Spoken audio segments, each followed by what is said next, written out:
Unit number 11, contract of agency. Mister A ने अपने behalf में बी को अपॉइंट किया अपने लिए काम करने के लिए। अब मिस्टर बी किसी भी पर्सन से डील करे, माना जाएगा मिस्टर ए ने डील किया है। One who acts through an agent is considered to act via himself. अगर कोई एजेंट के थ्रू डील कर रहा है तो माना जाता है कि वो खुद डील कर रहा है। अगर कोई एजेंट के थ्रू डील कर रहा है तो माना जाता है वो खुद डील कर रहा है। यानी अगर आप एप्पल का कोई प्रोडक्ट एप्पल के किसी एजेंसी से जाके खरीदते हो तो माना जाएगा जो आपने इस एजेंसी से आईफोन खरीदा, माना जाएगा आपने इस एजेंसी से नहीं खरीद के डायरेक्टली एप्पल से खरीदा है। पक्का? एजेंसी कॉन्ट्रैक्ट के लिए कंसिडरेशन की रिक्वायरमेंट नहीं है। हो सकता है एप्पल को ये फोन्स बेचने के लिए कमीशन दे, हो सकता है कमीशन ना दे, because agency is exception to general rule, no consideration no contract. पक्का? सेकंड, ये जो पर्सन जिसके बिहाफ में दूसरा पर्सन काम कर रहा है इसे हम बोलते हैं प्रिंसिपल। इसे हम बोलते हैं प्रिंसिपल। एंड जिसके लिए जिसके प्रिंसिपल के लिए अगर कोई पर्सन काम कर रहा है उसे हम बोलते हैं agent. Right? Principal and agent. Now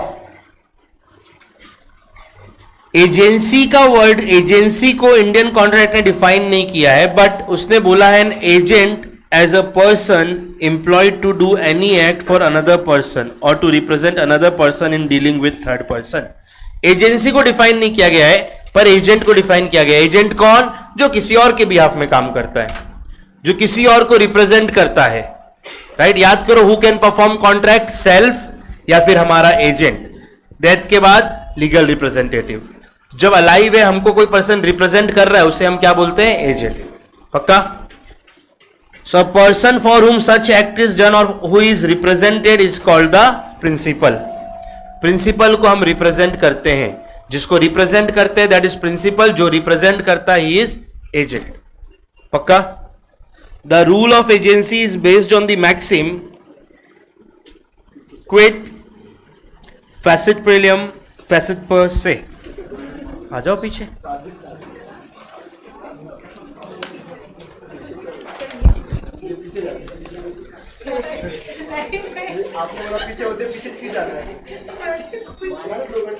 ये कितना धूप में खड़ी रही, क्या इतना असर हो गया आज?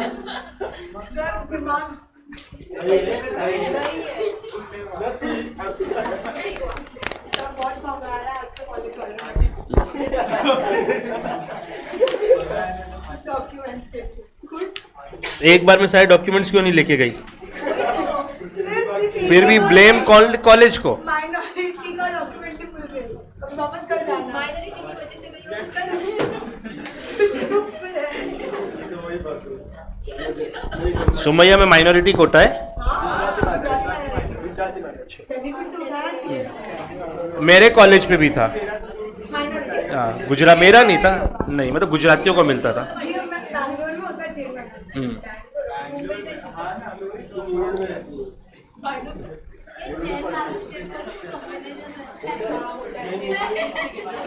चलो पढ़ो लिखो।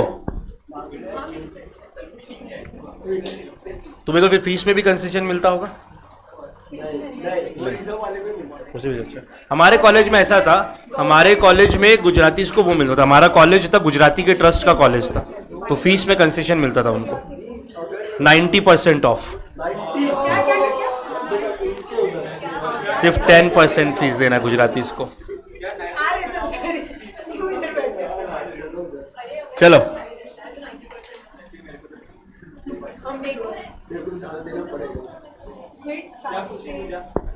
क्विट फैसिट प्रेलियम फैसिट पर से।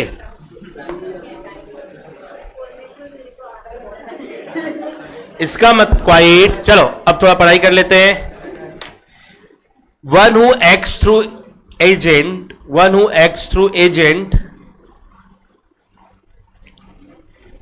is considered to be himself acting. One who acts through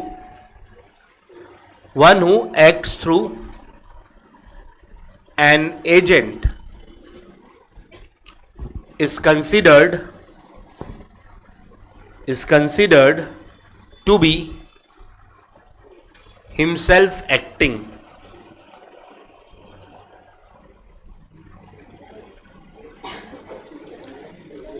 मतलब जो पर्सन किसी और के थ्रू एक्ट कर रहा है माना जाएगा वो खुद एक्ट कर रहा है. जब एप्पल मैप्पल के थ्रू एक्ट कर रहा है तो हर सबको क्या माना जाएगा? एप्पल खुद एक्ट कर रहा है. पक्का?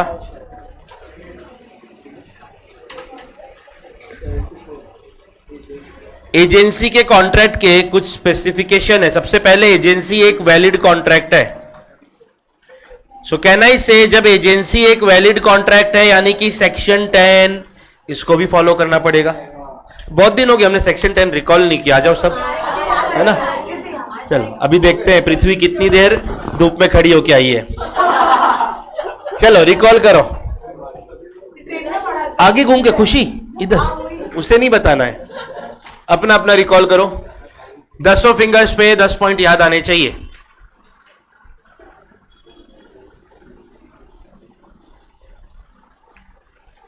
अगर हमें 10 याद आते हैं मतलब हम कनेक्टेड हैं कॉन्सेप्ट से, हमारा फोकस है सब्जेक्ट में.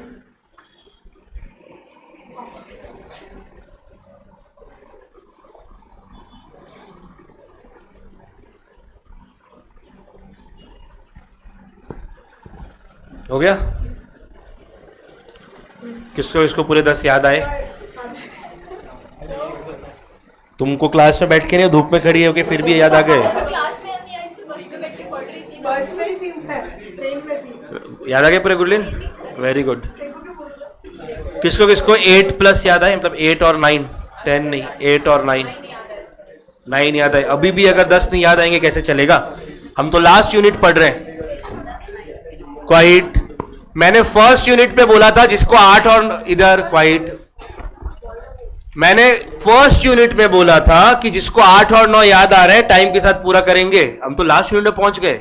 अभी किसका वेट कर रहे हो? लास्ट मतलब सिलेबस का लास्ट नहीं बोला था मैंने.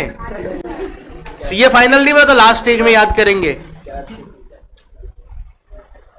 तो जिसको इसको 8 9 याद आए हैं और जिसको 8 से कम याद आए हैं,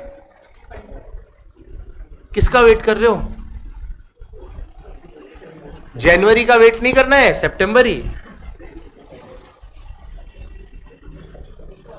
चलो फटाफट चार्ट पे आ जाओ. कौन से पॉइंट याद नहीं है सब अपने अपने पॉइंट्स देख लो. और दूसरा एक ही. किसको इसको 8 याद आए थे? Raise your hand. 8 पॉइंट्स याद आए थे. 8 क्वाइट. किसको किसको 8 पॉइंट्स याद आए थे? Raise your hand. 8 पॉइंट. कौन से नहीं याद आए? तुमको कौन से याद नहीं आए? इधर कौन से पॉइंट्स याद नहीं आए? और फॉर्मेलिटीज.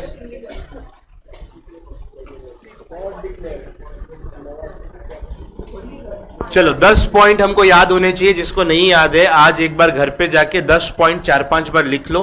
हेडिंग्स दिमाग में बैठेंगे. ठीक है? कितने याद आए? सीखा राइट? 9. और कौन कौन सीखा है? 2-3 सीखा है ना क्लास में. सॉरी साक्षी. अच्छा सॉरी 3 साक्षी है. और कौन कौन साक्षी है? पृथ्वी दूसरी कार से लाए.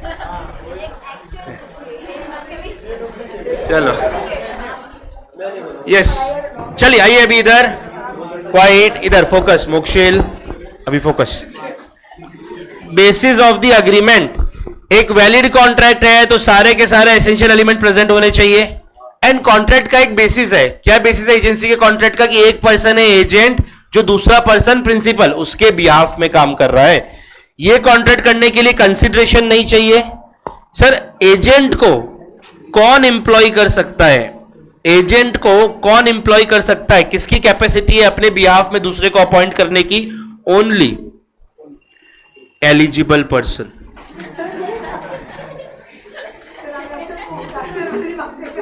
एंड कौन एजेंट बन सकता है? एवरीवन। याद करो यूनिट 4 में हमने देखा था माइनर एज एन एजेंट, कि माइनर एजेंट तो बन सकता है पर वो प्रिंसिपल को लाइबल नहीं होगा।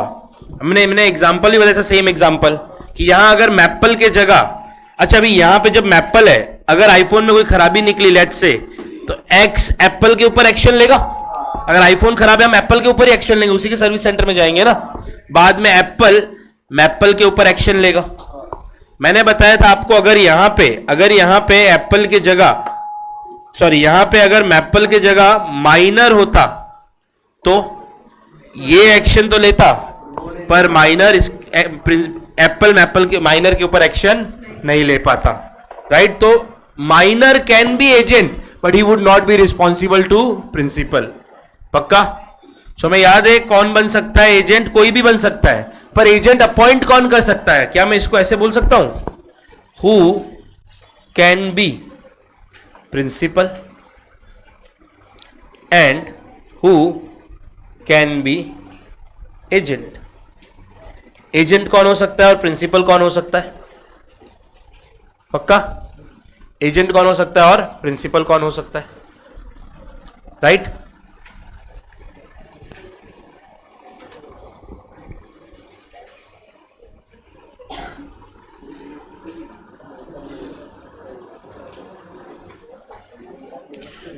क्वाइट, अरे फोकस थोड़ा पढ़ाई में। कोई कंफ्यूजन है इसमें? तो मैं सब बुक पे आएंगे। ये चारों पॉइंट हमको प्रॉपरली रीड करना है। You won't find anything that is not discussed. Properly read करना है इसमें। देखो एजेंसी हमारा नो कंसिडरेशन नो कॉन्ट्रैक्ट का एक्सेप्शन है और प्रिविटी टू कॉन्ट्रैक्ट का भी एक्सेप्शन है, राइट। चलो तो यहां पे आ जाओ फिर quickly. Basis of agreement, consideration और कैपेसिटी के दोनों पॉइंट रीड करेंगे।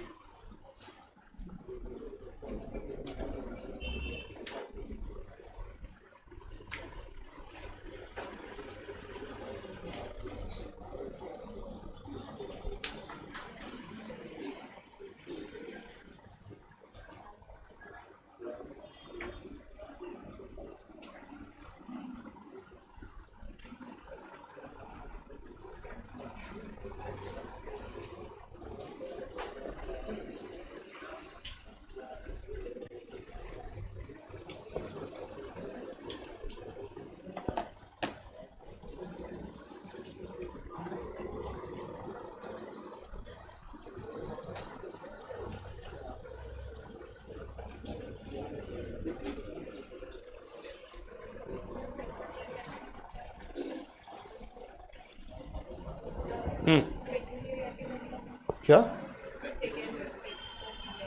The peculiarity in the law of agency lies in the fact, मतलब नॉर्मली बोल सकते हो, प्रिंसिपल, नॉर्मल प्रिंसिपल्स।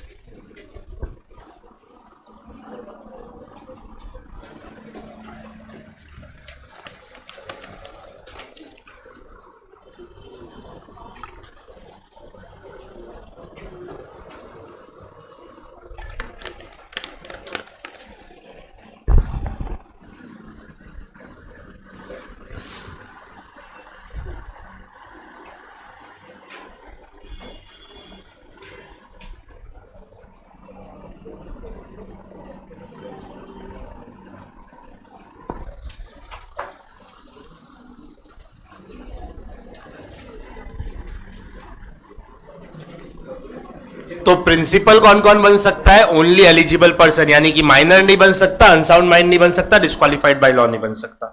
एजेंट कौन बन सकता है? एवरीवन। यस बोलो। कहां पे लिखा है? अच्छे से पढ़ो, आधा लाइन क्यों पढ़ते हो?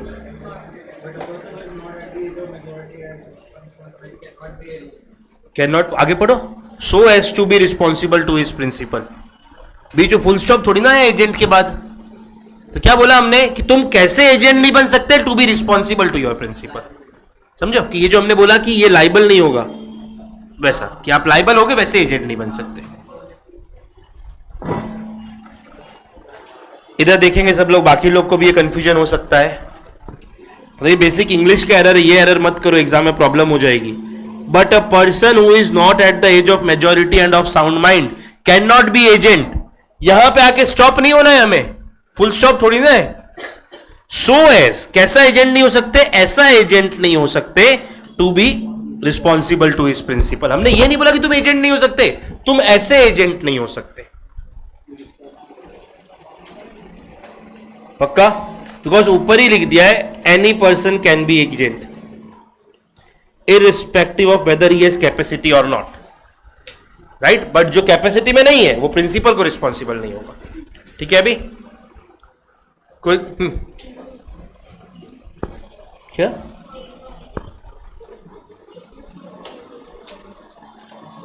यहां पे बोलो पॉइंट नंबर 3 में,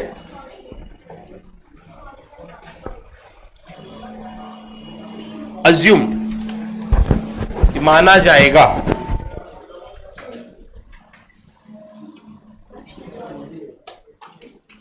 कि अगर किसी थर्ड पार्टी के साथ एक्ट करते, इस लाइन का मतलब क्या है, अगर किसी थर्ड पार्टी के साथ डील करते समय आप खुद के लिए नहीं किसी और के लिए कर रहे हैं डील, तो माना जाएगा आप एजेंट और वो पर्सन प्रिंसिपल है। आई होप इन चारों पॉइंट में कहीं पे कोई कंफ्यूजन नहीं है। पक्का?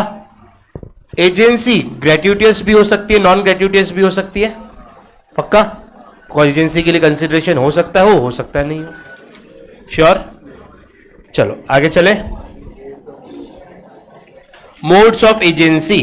एजेंसी 3 तरीके से बनाई जा सकती है, एक्सप्रेस, इंप्लाइड और रेटिफिकेशन। एक्सप्रेस, इंप्लाइड और रेटिफिकेशन। एक्सप्रेस जब आप बाई वर्ड्स एजेंट को अपॉइंट करो, इंप्लाइड जब आप बाई एक्शन एजेंट को एम्प्लॉय करो, रेटिफिकेशन जब आप एजेंट को एम्प्लॉय ना करो, वो काम करके आ जाए फिर उसे रेटिफाई कर दो। रेटिफाई तो क्लियर ना भी हमें? माइनर के केस में रेटिफिकेशन का मतलब समझा था। रेटिफिकेशन मतलब पोस्ट अप्रूवल, जो काम करना आपको अलाउड नहीं था आप वो करके आए, उसके बाद अप्रूवल मिला।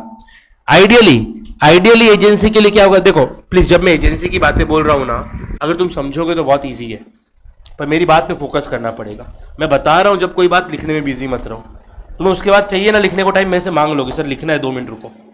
जब भी आप पूरा एक यूनिट हमारा खत्म हो गया, राइट, पूरा एक्ट खत्म हो गया, जब भी तुमने लिखने का टाइम मांगा, मैंने एडिशनल टाइम दिया है ना। जब मैं बोल रहा हूं तब सुनने पे फोकस रखो। माइक को अचानक से क्या हुआ?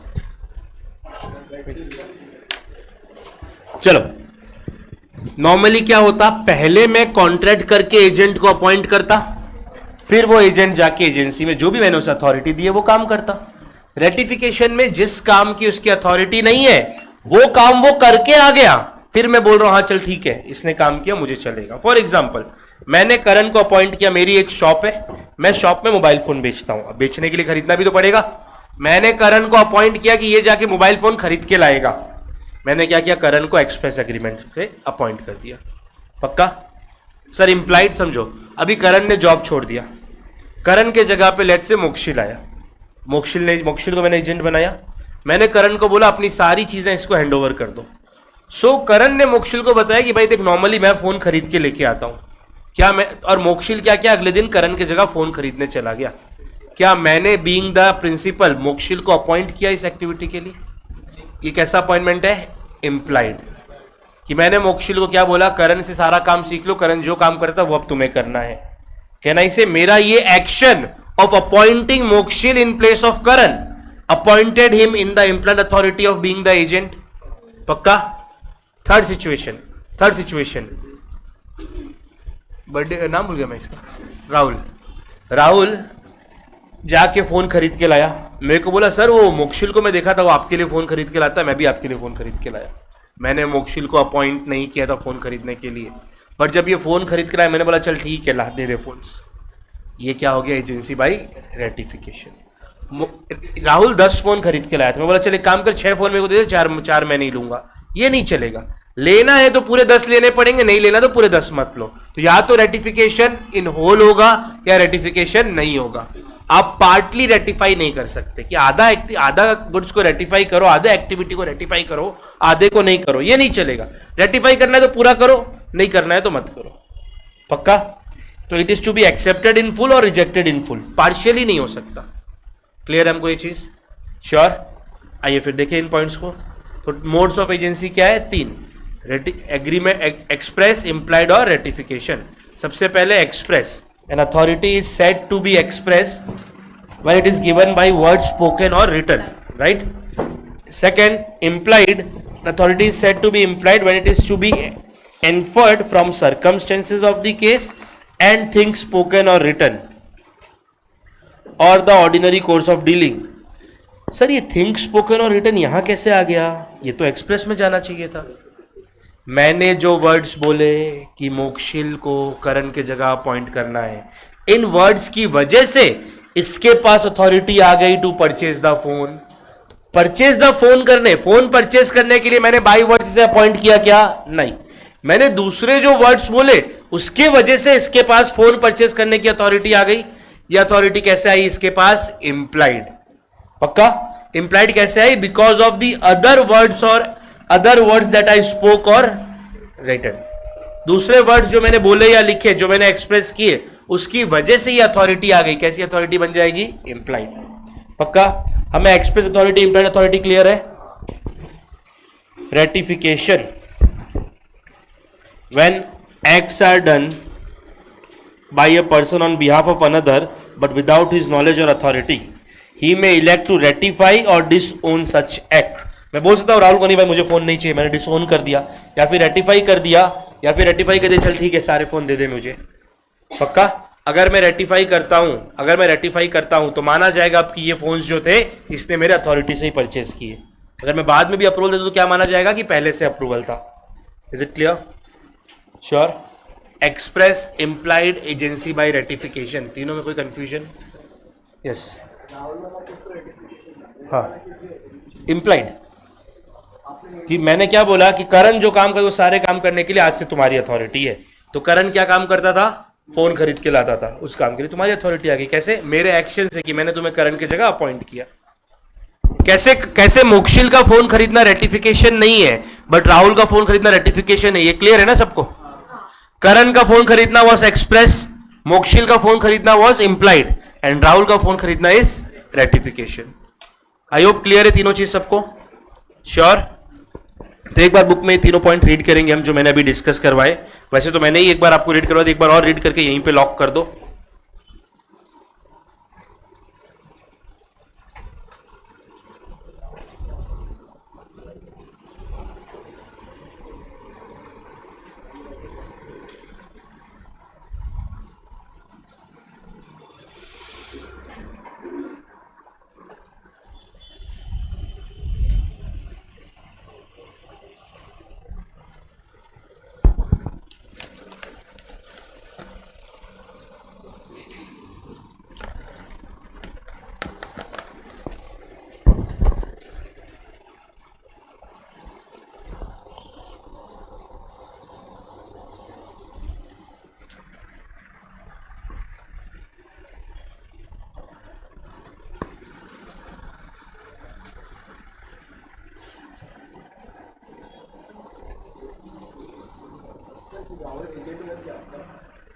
हाँ, सिर्फ उसी एक्टिविटी के लिए जो उसने किया था.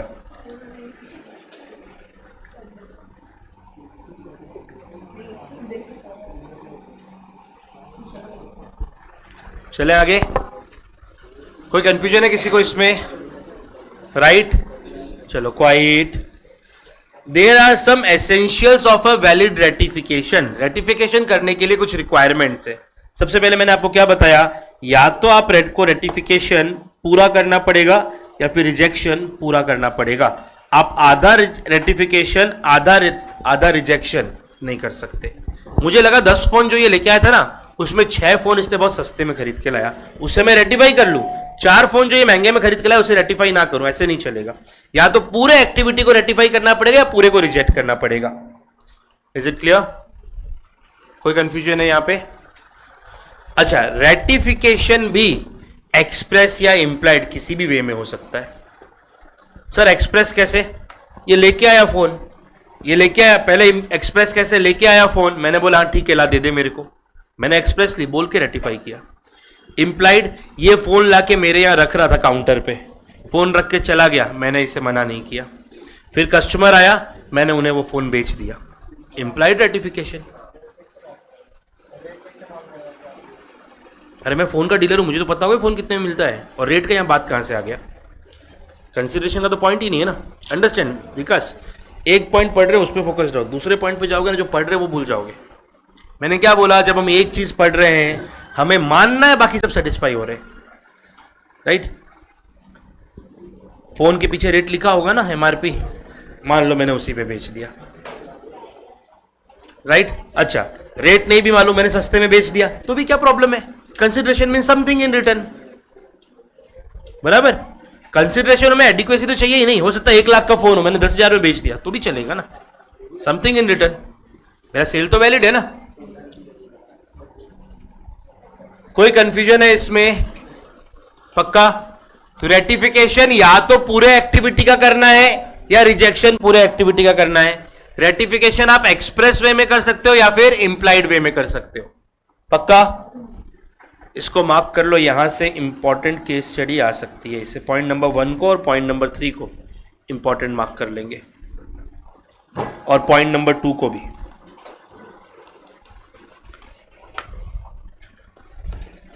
वन और 3 बहुत डायरेक्ट और बहुत सिंपल है. 2 को अगर प्रॉपरली बात नहीं सुनोगे तो मेरी गारंटी है लास्ट तक कंफ्यूज रहोगे. मैं 2 समझाऊं उसके पहले 1 और 3 में कोई कंफ्यूजन है क्या? तो एक बार वापस 1 और 3 रीड करके यहीं पे खत्म कर लो ना.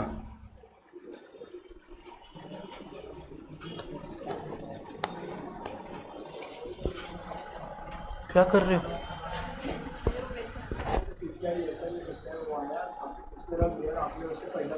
हाँ, वो भी इंप्लाइड हो गया ना.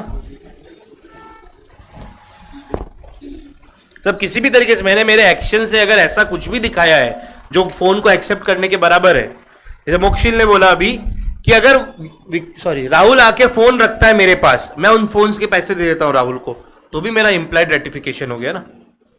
तो मेरे वर्ड से या एक्शन से कैसे भी एक्सेप्ट कर सकता हूं.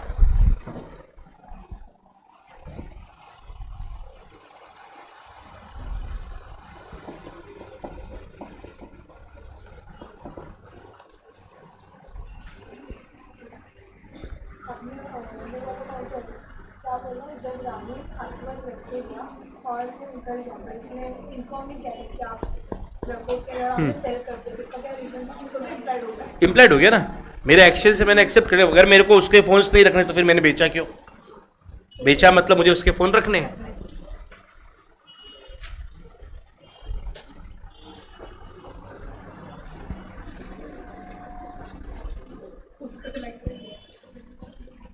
तुम वो लेके आया करो ओवरकोट,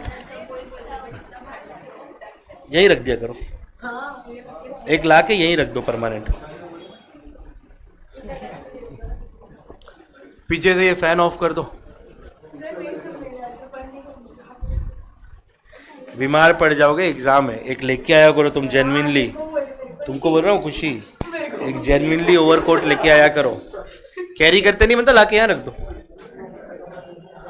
और भी जिनको क्लास में ठंड लगती है, नाउ सिंस रेन से ऑल्सो स्टार्टेड, राइट, मौसम और खराब हो गया, अपने साथ अपना राइट आपको जो भी लगता है, जितनी ठंड आपको लगती है उस बेसिस पे ओवरकोट लेके आओ, कार्डिगन लेके आओ. राइट, तुम सारे ले आओ जितने भी घर पे है. एक बैग लाके रख दो यहाँ. चलो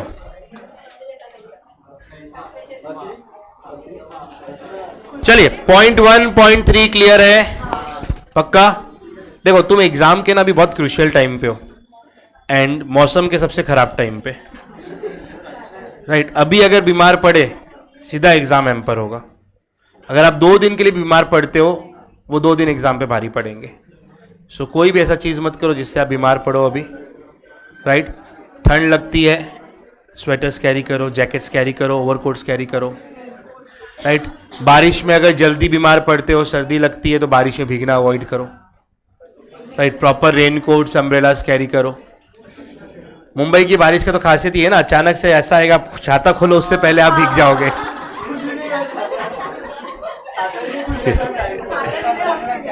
यहाँ कहते सीधा तेज आता है ना बारिश, छाता खोलो उससे पहले तो आप गीले हो चुके हो. रुकने का जगह तो कहीं नहीं मिलता. चलो, point number 2, it's very important. Knowledge requisite for a valid ratification. अभी मेरी बात ध्यान से सुनना. देखो पॉइंट 1 और 3 तो सिंपल था, इंपॉर्टेंट होते हुए भी. 2 अगर मेरी बात नहीं सुने, मेरी गारंटी फंसे हुए रहोगे, लास्ट तक नहीं समझ पाओगे. Right, do I have a full focus now? पक्का?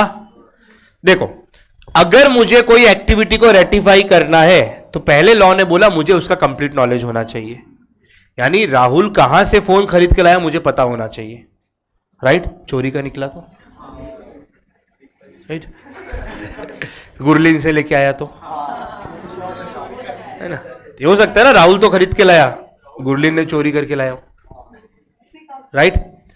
अंडरस्टैंड? क्वाइट। अब लॉ ने इसके बाद एक पॉइंट और बोला है, लेकिन अगर मैं लाइबल होने को रेडी हूं, मैं कौन? प्रिंसिपल। अगर मैं रिस्क लेने को रेडी हूं, बिना प्रॉपर नॉलेज के भी मैं रेटिफाई कर सकता हूं। बाद में कल को अगर पुलिस मेरे को पकड़ने आया कि भाई चोरी का फोन क्यों बेच रहे हो, आई कांट डिनाई कि ये तो मुझे पता नहीं था चोरी का है। सो इधर you should have complete knowledge, और अगर विदाउट कंप्लीट नॉलेज के आपको रेटिफाई करना है, then you will be personally liable. पक्का? कोई क्वेरी इस पे? मैं कहीं से भी नॉलेज रिक्विसाइट कर सकता हूं, या तो इससे पता करूं या फिर कहीं और से पता कर लूं, दोनों सिचुएशन पे चलेगा। पर अगर मेरे को रेटिफाई करना है, नॉलेज होना चाहिए। अगर विदाउट नॉलेज भी रेटिफाई कर रहा हूं, तो मैं उसके लिए पर्सनली लाइबल होऊंगा। बीइंग द प्रिंसिपल, मेरी लाइबिलिटी अराइज होगी। पक्का?